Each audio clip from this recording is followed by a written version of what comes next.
And of course, staying with football, you are aware that the Kenya Premier League 2016 season kicked off yesterday. And just to have a look at the fixtures for this afternoon, we have, of course, Postal Rangers taking on Muhoroni Youth. We have AFC Leopards taking on Mathare United. Just 2 matches on the card in the Kenya Premier League this afternoon. But moving on quite fast to some, of course, rugby results from yesterday's round of 11 of the Kenya Cup League. We have the results here. We have Western Bulls losing 23-13 to Kabras Sugar. We had KCB, who are the defending champions, of course, beating Nondis 36-3. We had Kenya Harlequins thrashing Strathmore Leos 33-8. But to the largest score margin of the day, we have Homeboys, of course, beating Bungoma Sharks 143-0. Then we had Top Fry Nakuru 54-3 against Mean Machine. That is the Nairobi University Mean Machine. We had Impala beating Thika 71-3. Do remember that Thika and, of course, Western Bulls do not have a win this season so far. Then we had Mwamba beating Black Blood 35-6, and those are the results from yesterday's round of 11 of the Kenya Cup League. I remember that yesterday's results mean that there were no changes in the top 3 on the standings. But moving on, has been an interesting week in matters athletics. So, of course, Athletics Kenya's CEO, Isaac Mwangi, has been accused by 2 athletes of bribery to cover up some doping issues. He denies, though. Let's hear what he has to say. And the athletes were convicted and sanctioned according to the rules. What's interesting is the fact that these athletes have decided, even after having known that they have, according to the rules, they have a leeway to appeal in the normal procedural manner, they have just decided to go out there and make some reckless claims, which for us we are finding very interesting, and that's why we said we'd like to follow these up to the letter and through the legal processes that we have in the country. It's also good to note that these athletes are policemen, or they're in the force. So if anything of that kind happened, why did they not report them? Why did they not use the usual legal proceedings? And the point here is, whether anyone asked them for a bribe or not, did they test positive? That is the big question here. They did, and is it Athletics Kenya or the CEO who gave them the banned substances? Obviously not.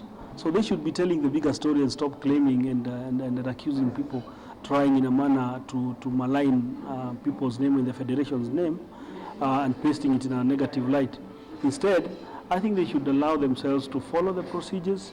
They have been banned. The rules are very clear, 4 years. And by the way, it's not possible for you to play around with the rules. It's not possible for you to say that give me this money and then I'm going to sanction you for a lesser period. The rule is very clear. If you're an offender, it's 4 years.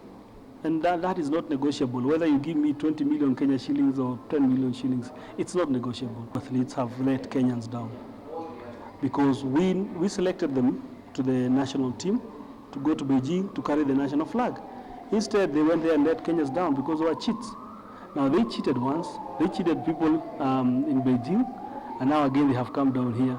They're just doing the same thing. So clean, and they can test me. You know, if I was not clean, then I would be scared. I'm not scared because this is not the first case I'm handling. And besides, the amount of money in question here is not little money. It's a lot of money. Well, did he not? Only time will tell, and investigations are ongoing. But staying with those doping issues, of course, there was an annual athletes management meeting held in Nairobi where KTN got to speak to several managers, and here I got to sit down with Michelle Boeting, who is a Dutch-based athletes manager, to just shed some light on what came out of that meeting and, of course, what athletes manager expect from Athletics Kenya and from the Kenyan government.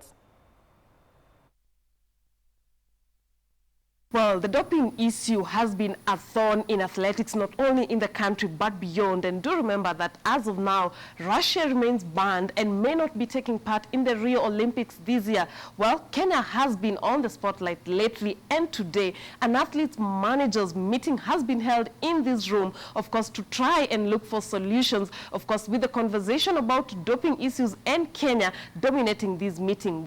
we get to talk to just a few of them to give us an insight on what transpired here and their expectations, as well as what worries them the most about the Kenyan issue. It's a meeting we have annually.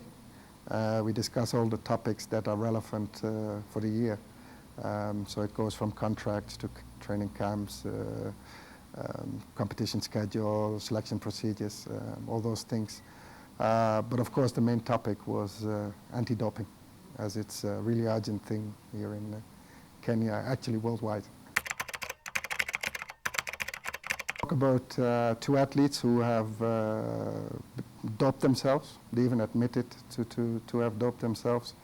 And so it's hard to see why now they come out with the story with those allegations on the attempt of extorting money of them.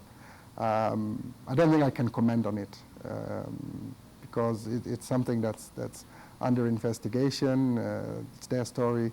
Athletics Kenya has their story. So for me, it's hard to have any opinion about it. Let's see what happens in the next few months.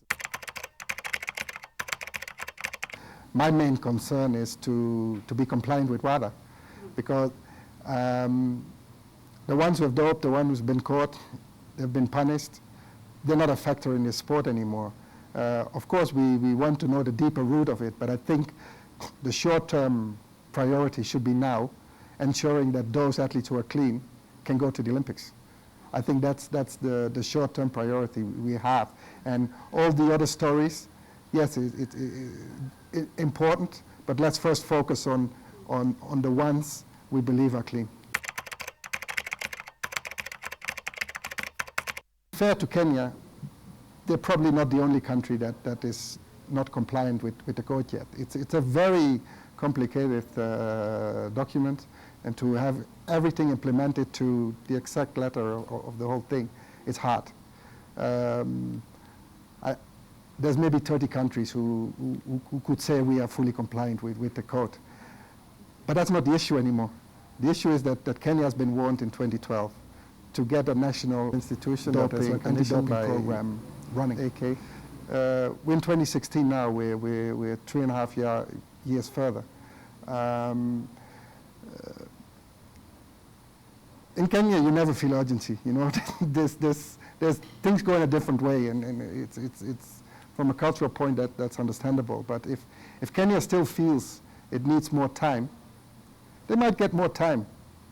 They might be told, do it at your own pace, but don't come to Rio.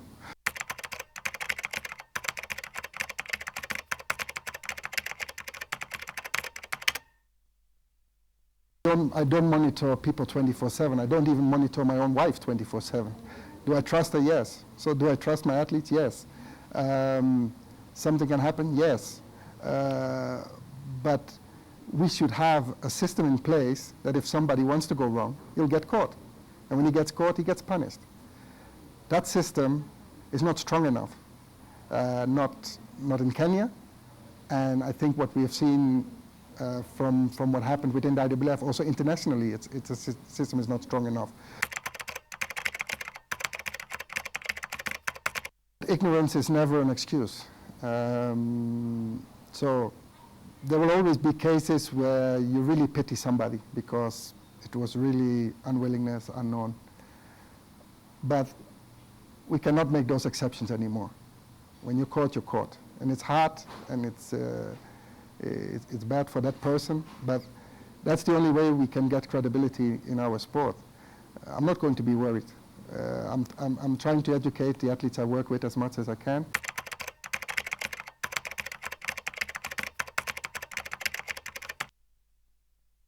Say all Kenyans are doping. How do they feel when that's said? You feel terrible because a few are doing something, you target a whole group. I think it's the same if you say foreign agents, then name them. Say who did what. You know, doping has a name and a first name and a last name. Somebody did it, collective health insurance didn't do it. So those things are said, but why are they said? Is it to satisfy the media? Or is it to give an explanation, people go calm? Or is it really the truth? If it's really the truth, I think you can point fingers. You can say it was this one, this one, this one. So whenever it was said, I never felt attacked or something. Of course, I had to answer a lot of questions, but I can answer them.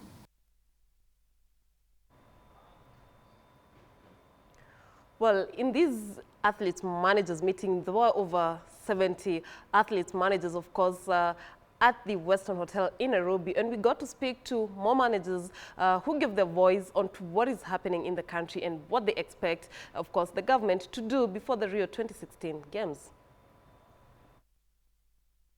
Not necessarily do we know the full extent of the problem, and it's up to each individual to evaluate themselves. Whether you're an athlete, whether you're a manager, whether you're a coach, whether you're someone, physio or masseuse, a physician, a chemist.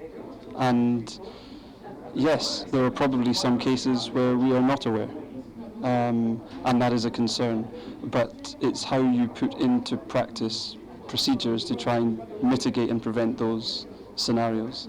And I personally work with a small group of athletes. The problem is when you follow the last 3 years and you see how much increasing are the doping issues in Kenya, that gives worries about it. The only thing what we do, next week we have a meeting in Eldoret with our athletes, and also doping there will be a big issue. And what we can do, also in all the individual meetings you have with athletes, you are always talking about doping, to warn them, to say, don't use that stuff, your career is kaput. What we say to athletes, when you have an injury or you are sick and you need medication, please go to your doctor with the list of forbidden substances, and please check if you get the right medicine. And crossing borders to Rio now, Rio de Janeiro Mayor Eduardo Paes inaugurated the Olympic Diving Center on Friday amid growing concerns among sports officials about Brazil's struggle with the Zika virus as they prepare for the Games in Rio de Janeiro in August. The main concern surrounding Zika is a possible link between the virus and a rise in cases of microcephaly, a birth defect characterized by an abnormally small head that can result in developmental problems. The United States Olympic Committee told sports federations this week that athletes and staff concerned for their health should consider not going to the Games. On Tuesday, the head of Kenya's Olympic Committee, Dr. Kipchoge Keino, said that the team might withdraw from Rio because of the Zika virus, though officials later said it was too soon to decide on the impact of the virus. A very warm welcome back, and if you just joined us, this is Scoreline, a show that comes to you on KTN News every Saturday and Sunday, of course, between 2 p.m. and 3 p.m. On the first part of the show, we had a look at a very sensitive issue, that is doping. But now we're on the second part of the show where we are focusing on football. But then later on the show, being Valentine's Day, we also have some selected clips of the best proposals at sports events, so you do not want to miss that. But first things first, my guest in studio today, Innocent Mutiso, the chairperson, Kenya Football Welfare Association, and James Kamau, the SG, Abadea's branch, that is FKF. And I think I want to start with Mutiso. We have a new president in office. You represent the players. What are your expectations? Firstly, the issues of players' welfare. It's very much important. And first on his agenda, I'd really like to ask the president, to the FKF president, to at least put a minimum wage for the top tier and the second division. Another thing is for the clubs, both the first tier and the second tier, to respect players' contracts. And another thing, and the most important, is for the ambassadors to be respected. That's all I want from the new president.